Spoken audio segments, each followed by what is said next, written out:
जिसमें क्या था कि हमारे फैमिली में जो बेसिक ब्रीड की आती है वो फादर एक्सपायर हो गए।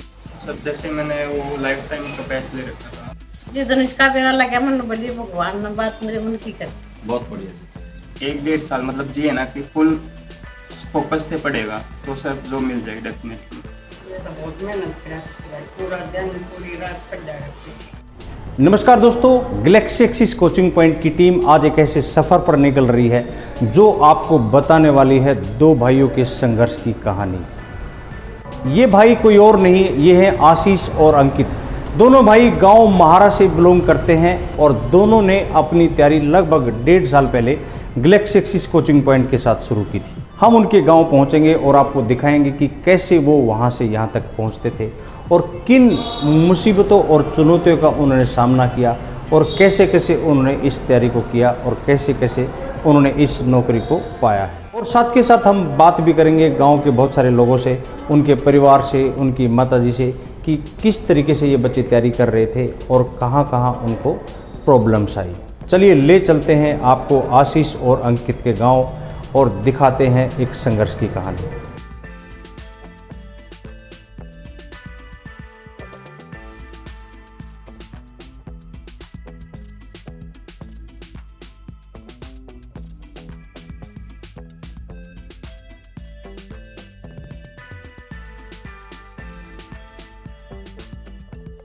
और आखिरकार हम पहुंच गए आशीष और अंकित के घर। और ये बैठी है अंकित की और आशीष की माँ कमलेश, और ये है अंकित की ताई और ये है दादी। तो थोड़ी सी बात करेंगे कि इन बड़का के बारे में, फिर तैयारी करी और अपने बारे में बताओगे, परिवार के बारे में और किस प्रॉब्लम आई, तो सारी बात करेंगे हम। लेकिन नहीं पता या वैसे तुम्हारी बाण भी लग गए है ना।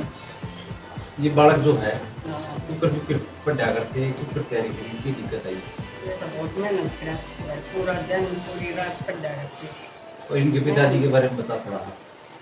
वो भी बढ़िया थे, पढ़े लिखे थे, अपना सही है। कुकर एक्सपायर कुकर हुए के बाद बस एकदम तारी बीमारी होगी उसके। अच्छा, तुम ठीक ठाक थे। कितने दिन पहले? 10-5 दिन पहले। अच्छा, खांसी हो गई थी, वो कोई बीमारी ना। खांसी उसको सही है। तो यह है आशीष की ताई। तो वैसे तुम्हारी बड़ी सी स्टोरी है। तो बता आशीष कितना पढ़ा करता कुकर तो पढ़ा बहुत मेहनत घनी मेहनत करी। अच्छा, और बहुत बढ़िया कौन गांव में पढ़ा करते गांव के स्कूल में? गाँव के में कैसे। अच्छा, तो घर आकर कितने आने पढ़ा करते? घर का 1-2 घंटे के बाद पढ़ने लग जाते। शाम में रोटी खाने के बाद। अच्छा, फिर पूरी रात पढ़ते, बस 2 घंटे के बाद। 2 घंटे सोते? 2 घंटे सोते। के वक्त खेती बाड़ी कुछ काम भी कराओ थे, हाथ बटाओ है? खेती का नहीं करा करते। अच्छा, पढ़ा करते। अच्छा, खेती का काम नहीं कराया, घर का काम नहीं कराया। 6 पोते हैं? 6 पोते हैं। अच्छा, कितने नौकरी लग रही? 4 लागी। 4 नौकरी एक लगी। बहू लागी। अच्छा, एक छोरा था बड़ा छोरा और ये दोनों भाई लगे। हाँ राजी है। हाँ। आपकी कितनी उम्र होगी? उम्र कितनी होगी? कागज को न उम्र के। अच्छा अच्छा अच्छा, ये 2 बहू हैं। हाँ 3 है मेरा। हाँ, एक तीसरी। ये सेवा ठीक करते हैं? खूब बढ़िया करे। अच्छा, मतलब डांट वाट भी मारते हो नहीं? नहीं तो। मेरा छोटा भाई है आशीष मलिक, जो कि अभी भी हरियाणा में 25,000 वैकेंसियों की लिस्ट लगी है, उसमें पटवारी का सिलेक्शन हुआ है। और गैलेक्सी सेंटर की तरफ से और उनके सभी अध्यापकों का मैं धन्यवाद करता हूँ और सरकार का धन्यवाद करता हूँ। बिना पर्ची बिना खर्ची के हमारे घर में नौकरी आई है। धन्यवाद। गांव में जो महिलाएं हैं वो बोलने में थोड़ा सा संकोचन महसूस करती हैं, लेकिन आशीष चूँकि पटवारी लग गया और इस तम और भी खुल के बात कर सके हैं। जैसे कि आशीष की बात बताए 2 घंटे पढ़ा करता, थोड़ा बहुत दिन में सो लेता हो गया तो लेकिन मेहनत बहुत करी है। और जैसे कि हम सोनीपत से गांव तक आए तो एक तो ज़्यादा ट्रांसपोर्टेशन भी नहीं है और बस का ही जो है सहारा है ज़्यादातर। तो और कभी कभी अपनी आस पड़ोस में स्कूटर मोटरसाइकिल को लेकर भी बैठ के चले जाएं बालक।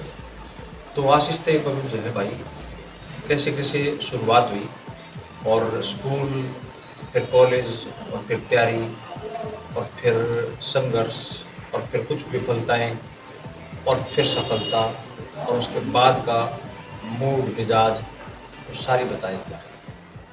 जैसे बेसिकली मैं बेसिक जो स्टडी है 7th तक वो मैंने दिल्ली कर रखी है। अच्छा। उसके बाद जैसे पापा या आ गए थे गाँव में, तो उसके बाद 7th to 12th मैंने ऐसे हिंदू में कर रखी। तो ऐसे हिंदू में ठीक था, ये नहीं था कि टॉपर या बिलो था, बट एवरेज था, अच्छे मार्क्स के पास होता था सारे में। तो मैंने मेडिकल लाइन में रखी थी और उसमें अच्छा स्कोप। उसके बाद जैसे कोचिंग का क्रेज था, मैं भी ये था कि कोचिंग लूँगा, कोई इंस्पेक्टर वगैरह पोस्ट मिल जाए तो ये। बट उसके बाद मैंने कॉलेज में एडमिशन ले लिया, बीएससी और एमएससी कंप्लीट करी मैंने अपने सीआरए कॉलेज सोनपुर से। उसके बाद ये था कि थोड़ा थोड़ा मैं पढ़ भी रहा था साइड बाय साइड कोचिंग का, कि ये हो जाए कि हाँ भाई कोई एग्ज़ाम हो जाए, गवर्नमेंट जॉब मिल जाए, अच्छा हो जाए। बट फिर एक टर्निंग पॉइंट आता है मेरी लाइफ का 1 जनवरी 2022 से। अच्छा। जिसमें क्या होता है कि हमारे फैमिली में जो बेसिक रीढ़ की हड्डी बोलते थे, फादर एक्सपायर हो गए। तो जो वो झटका था उसने मेरी लाइफ में ऐसे कर दिया कि अब कोई एक हार्ड डिसीजन लेना पड़ रहा है, या तो जॉब करनी है, प्राइवेट जॉब 10-20 हज़ार की जितनी मिलेगी, या फिर ये कुछ फैमिली में अरेंज करके और पढ़ना है। तो जैसे कि फिर मैंने ये सोचा कि आप प्रॉपर गवर्नमेंट जॉब के लिए तैयारी करते हैं। तो जैसे कि आप आए थे वहाँ पे, आपने बताया था गैलेक्सी एक्सिस के बारे में। तो जैसे मैंने वहाँ पे ज्वाइन किया, इन्वायरमेंट देखा कि हाँ भाई ठीक है, जो अच्छी जॉब के लिए अच्छी तैयारी करती है वो फुल मिल रही वहाँ पे, अच्छे टीचर, अच्छे लोग। तो जैसे ही मैं आपका ज्वाइन किया गैलेक्सी 2022 में, उसके बाद निरंतर पढ़ता रहा सर। भाई बीच में एक बात बताना चाहूँगा, पिताजी जब एक्सपायर हुए तो मैं घर आया तो ये हमारी सिस्टर ने बताया कि भाई घर में और तो कोई आमदनी का साधन है नहीं, ये बालक अगर नौकरी लग जाए तो घर का जो डेवलपमेंट है, विकास है वाकई में, नहीं तो बिना आमदनी के आज के दिन इतनी महंगाई में घर चलना बहुत मुश्किल है। तो उसके बाद से आशीष और इनका छोटा भाई अंकित जो कि अभी आना लग रहा है, वो डीसी ऑफिस में अभी अपॉइंटेड है, क्लर्क, और उससे बात करेंगे। तो उसके बाद इनकी जर्नी पढ़ाई की जो है गैलेक्सी एक्सिस कोचिंग पॉइंट पे शुरू है, फिर आशीष बताओगे अगली की बात कितने हो। तो सर जैसे ही मैंने ज्वाइन किया था उसके बाद 6 महीनों का मैंने कोर्स कंप्लीट किया। दोबारा एक बार मैंने लाइफ टाइम का कोर्स ले रखा था, जिसमें कि आप जब तक जॉब नहीं लगती तब तक पढ़ाते हो। तो उस कोर्स का बेनिफिट ये है कि कुछ सिलेबस छूट जाए या कुछ रह जाए तो बार बार रिपीट करने से याद भी हो जाता है लंबे टाइम के लिए, और अच्छा सिलेबस पकड़ हो जाती है। हाँ ये भाई आ गया, आ जा, ये आ गया अंकित आजा, दादी की सराहना बैठ जाओ, बैठे नहीं करते मैं बैठ बड़ी दादी सब्जी बड़ी सब्जी हरियाणा में एक कल्चर है, चूँकि यह वीडियो हरियाणा तो बाहर भी जाएगी, पूरे हिंदुस्तान में देखी जाएगी कि जो चारपाई हो ना खाट, उसमें जो आगे का हिस्सा उसको सिराना पे है, वहाँ परिवार का सबसे बड़ा सदस्य बैठ सके है और दूसरा बैठेगा तो उसका अपमान हो है, ऐसा यहाँ करे नहीं जाता। जैसे मैं कहूँ था भाई वहाँ बैठ जाए, बैठे हैं। तो ये अंकित, बीच में इसकी बातचीत रुकी। अंकित कुछ महीने पहले डी ग्रुप में जो भर्ती हुआ है और अभी फिलहाल डीसी ऑफिस में सोनीपत में अपॉइंटेड है और अभी जॉब करके आया है और बातचीत भी करेंगे। सर जैसे मैंने वो लाइफ टाइम का बैच ले रखा था, तो उसके बाद मैंने एक बार सिलेक्ट करा, अच्छे से नोट्स बनाए, उनको रिवाइज किया। तो उसका फ़ायदा क्या, हमने लाइफ टाइम में दोबारा वही बैच फिर से पढ़ा आपसे, आपके सभी टीचर्स के थ्रू। तो बार बार बोलने से माइंड में क्या होता है, याद नहीं। तो 2 साल 1.5 साल 2 साल कोचिंग ली। उसके बाद फिर से लाइब्रेरी में बैठ के, और जैसे लाइब्रेरी में बैठ के मैंने बहुत एग्ज़ाम दिए। जैसे 21 बार से दिया, उसमें मैं मेडिकल में जैसे पैर में इंजरी सिंक पेन हो गया था तो फिजिकल में आउट हो गया। फिर उसके बाद 22 बार सीखो दिया, उसमें क्लियर हो गया था और फाइनल मेरे रात में रह गया। तो जैसे बहुत सारे एग्जाम थे जो मैं पॉइंट में रही। एक बात जो यहाँ गौर करने लायक वो है कि असफलताएं आएंगी जरूर बीच में, बीच में बहुत सारे ऐसे मौके आएंगे जहाँ 1 नंबर 2 नंबर 3 नंबर से आदमी रह जाएगा, और उसके बाद बीच में रुकना नहीं है। उस दौरान जब आप डिमोटिवेट होते हो तब आपका क्या स्टेप था उस दौरान, जो अपने दूसरे स्टूडेंट हैं उनको भी पता चले कि कई बार बहुत मैक्सिमम पहले प्रयास में तो होते नहीं सफल, बिल्कुल। रेयरली कोई चांस है। अगर बीच बीच में सफलता आ रही है तो उस दौरान मोटिवेशन का क्या फैक्टर था? तो जैसे मैंने तो ये किया था, जैसे मैं आज फेलियर मैंने फेस किया, जैसे कोई रिजल्ट आया उसमें पॉइंटों में रहा जैसे भी रहा, तो मैंने पॉज लिया सर उस दिन, ना पढ़ाई ना और कुछ, मैंने पॉज लिया कि माइंड को रिसेट करो, मतलब कि बैठो, कमी क्या सर। जैसे मैंने ये देखा कि मैंने छोड़ दिया, जैसे मैंने एक टॉपिक और छोड़ दिया, मैंने उस दिन देखा कि हाँ इसके कारण भी कुछ हो सकता है। फिर क्या होता है, जैसे कुछ दिन पेरेंट्स से बात कर ले 1-2 बार, जैसे जो माइंड स्टक होया है वो निकल जाएगा, फ्री हो जाएगा, उससे फ्री जोन में आ जाएंगे। फिर उसके बाद सर टीचर्स करो लगता है दोबारा एक बार माइंड सेट करने के लिए, सर मैंने ऐसे ऐसे फेल हुआ और दोबारा एग्ज़ाम देना ये। तो सर जैसे आशीष सर से और आपसे मेरी काउंसलिंग रहती थी, मैं बताता सर जैसे फील होया, आज इसका रिजल्ट आया इसमें रहा, तो बहुत सारा ऐसा लगता है सर आप भी बोलोगे कि रहता है पास भी होगा। जैसे कि आशीष की बात को मैं दोबारा दोहराऊं कि असफलता होने के बाद आपकी जो मोटिवेशन का फैक्टर है, 2 ऐसे किरदार हैं आपके जीवन में। माँ बाप सबसे बड़े मोटिवेटर हैं आपके जीवन में। आपके जीवन में कोई भी समस्या है ना, आप पेरेंट्स को आके बता दो, आपको एक जो सिक्योरिटी, जो सुरक्षा महसूस होगी ना, और जो बोझ हल्का हो जाएगा दिमाग से, वो और कहीं नहीं हो सकता। और दूसरा नंबर आता है टीचर का, और आपकी लाइफ में ये 2 ही व्यक्ति ऐसे हैं कि टीचर और माँ बाप, जो एक अपने बच्चे की कामयाबी में सबसे ज़्यादा खुश होते हैं। दोस्तों का भी बड़ा रोल है वैसे, बनाने में भी बिगाड़ने में भी। जी आशीष। सर दोस्तों का तो है, जो फ्रेंड सर्कल होते हैं जिनका वो जो इन्वायरमेंट होता है, तो उसी में आदमी मॉडल होता है। वो कहते हैं ना कि एक आदमी की पहचान उसके 4 ग्रुप से होते हैं, मतलब 4 फ्रेंड्स से होती है। जैसा वो सर्कल होता है वैसा ही वो नेचर बनता है उसका। तो सर मेरे फ्रेंड्स अच्छे हैं, जैसे मेरा फ्रेंड है एक लोग की है आदित्य सर, वो भी तैयारी कर रहे हैं अभी, वो कोई टीचिंग लाइन में है, सब तैयारी कर रहे हैं। और दोस्त भी सर जो फिजिकल में लगे हुए इस टाइम, CPO में इंस्पेक्टर भी है सीजीएल में, एक दिल्ली पुलिस AWO में है।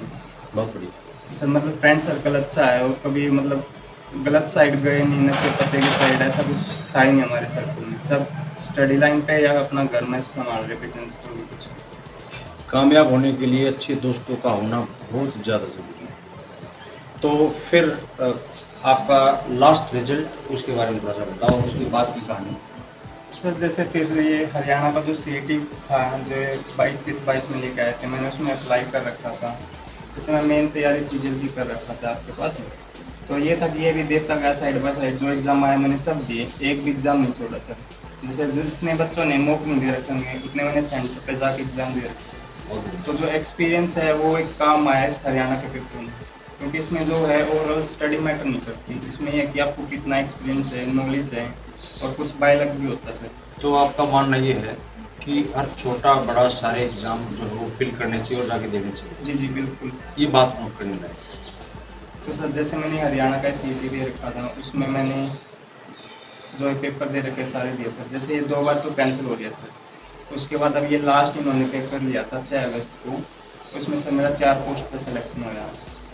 ये CET मेंस में 4 पोस्ट थी, उसमें क्लैरिकल पोस्ट थी सर, जेल वार्डन और कांस्टेबल, और सर पटवारी लैंड रिपोर्ट। तो सर इन्होंने लास्ट में प्रेफरेंस मांगी, तो मैंने प्रेफरेंस लैंड पटवारी की दे रखी है, और उसमें मेरा फाइनल सिलेक्ट हुआ। बहुत बढ़िया। ये थी आशीष की बातचीत, और अब हम रुक करते हैं अंकित की तरफ। अंकित जो कि आशीष से भी पहले जॉब लग चुके हैं क्लर्क, और इनके भी थोड़ा सा संघर्ष और तैयारी की जो है बात करते हैं। तो अंकित बताओ थोड़ा सा, वैसे तो परिवार की तो हम सारी पहले जान चुके हैं, तो कितने एग्जाम दिए और कैसे आपका फाइनल सिलेक्शन और आगे की क्या रहा है? जैसे स्कूल पास करने के बाद मैंने बिना कोचिंग के NDA दिया, लेकिन वो क्लियर नहीं कर पाया मैं 2 बार। तो फिर मैंने कोचिंग ली, और कोचिंग लेने के लगभग 3-4 महीने बाद ही मेरा एयरफोर्स का एग्ज़ाम निकल गया। अच्छा। फिर वो फिजिकल की वजह से मैं रह गया था। उसके बाद मैंने कई बार एयरफोर्स के एग्ज़ाम क्लियर किए, लेकिन फिर सीजीएल की तरफ मेरा अट्रैक्शन ज़्यादा था, तो मैंने सीजीएल पर फोकस किया। और फिर अब जो हरियाणा HSSC ग्रुप डी का एग्ज़ाम था मैंने वो भी दिया और उसमें मैं सिलेक्ट हो गया। जिस दिन इसका बेरा लग गया मन बोली भगवान ने बात मेरे मन की कर। बहुत बढ़िया जी।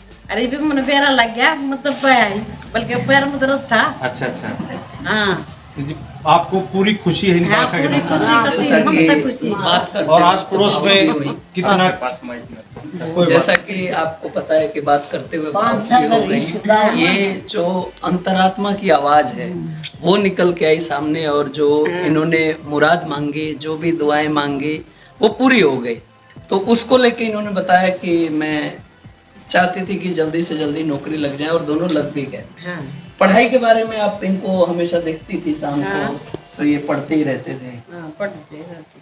ठीक है जी।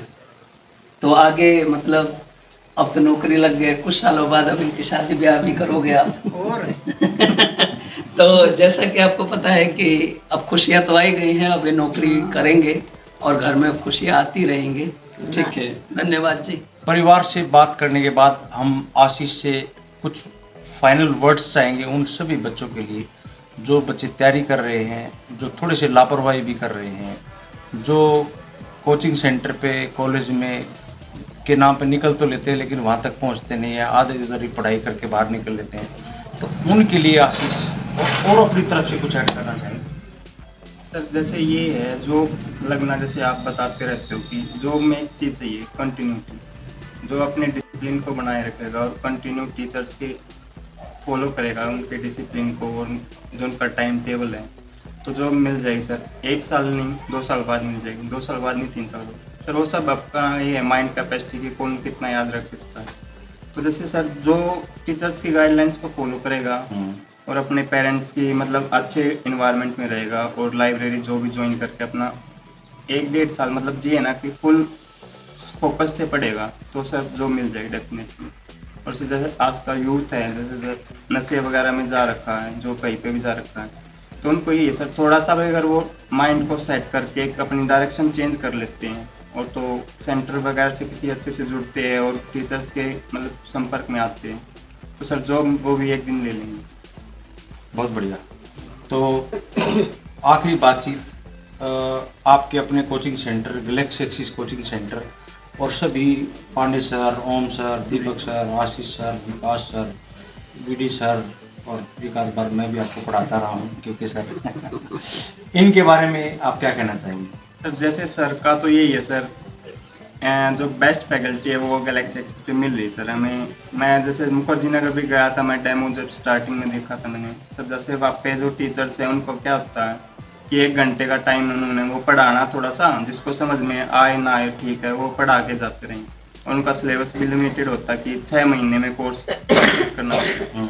सर जैसा कि अपने सेंटर पे गैलेक्सी पे ये सिस्टम बना रखी है, एक बार सिलेबस हो गया 6 महीने में दोबारा उसको वही रिपीट होता है। तो इसका बेनिफिट ये है कि सर बच्चे मतलब टीचर से कनेक्ट रहते हैं और सिलेबस बार बार करने से वो याद हो जाता है। तो सर यही है कि सेंटर पे आप जितने भी टीचर्स हैं मतलब मैं सबसे कांटेक्ट में रहा हूँ, मतलब जो डाउट आए मैंने तभी सर से बात की, आपने डाउट सोल्व करे। तो सर वहाँ पे और यहाँ पे मैंने ये डिफरेंस देखा सर, एक तो टीचर्स की गाइडलाइन अच्छी मिलती है सर, एक ये बेनिफिट है। और सर दूसरा टीचर्स एजुकेटेड है, ये नहीं है कि किसी को भी पकड़ लिया और उनका मतलब ये जॉब के थ्रू और उनको पढ़ाना स्टार्ट कर दिया उन्होंने। सर वेल एक्सपीरियंस टीचर मिले सर और वेल अच्छी फैकल्टी, अच्छा इन्वायरमेंट मिला सर। तो ये सर मेरा जो जॉब में जितना भी ये हैं वो सारा एक सेंटर की तरफ से और आपके मार्गदर्शन और जितने भी मेरे फ्रेंड्स हैं, मेरे फैमिली प्रेशर है, उनका सर सबका सपोर्ट्स है और सबकी दुआओं से मैं आज नौकरी पे हूँ।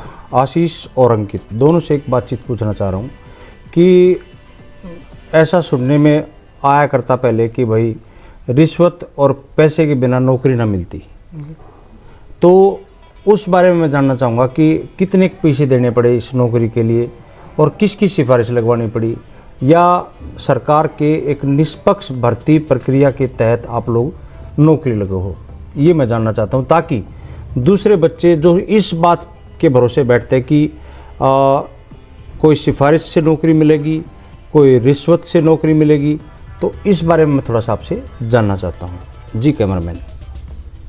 सर जैसे नौकरी लेने के लिए सर पैसे लगेंगे, बिल्कुल लगेंगे सर, मेरे भी लगे, इसके भी लगे। कितने लगे सर कितने लाख 500 देने पड़े? सर 500 रुपये जो CAT का रजिस्ट्रेशन है वो लगा सर, अच्छा, और उसके सिवाय ना 1 रुपया कहीं पे भी लगा सर।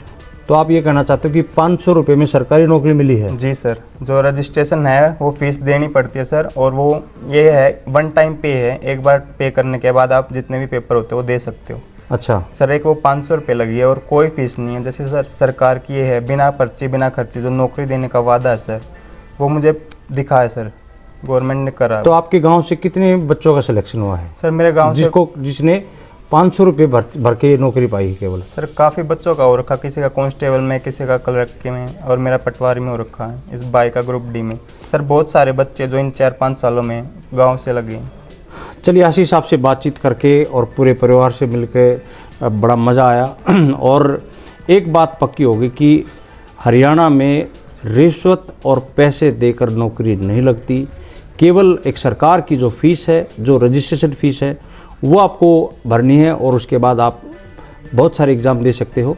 और किसी भी ऐसे इन्फ्लुएंसर के पास जाने की ज़रूरत नहीं है, चाहे कोई नेता हो, चाहे कोई अधिकारी हो, जो ये कहे कि मैं पैसे देकर और आपकी सिफारिश लगाकर नौकरी लगवाऊंगा। उनसे बचें और पढ़ाई का रास्ता पकड़ें और इन बच्चों की तरह अपने आप को भी सरकारी नौकरी के लिए कामयाब बनाएं और माँ बाप का और सभी टीचर्स का आशीर्वाद लेकर अपने आप को सफल बनाएं। नमस्कार।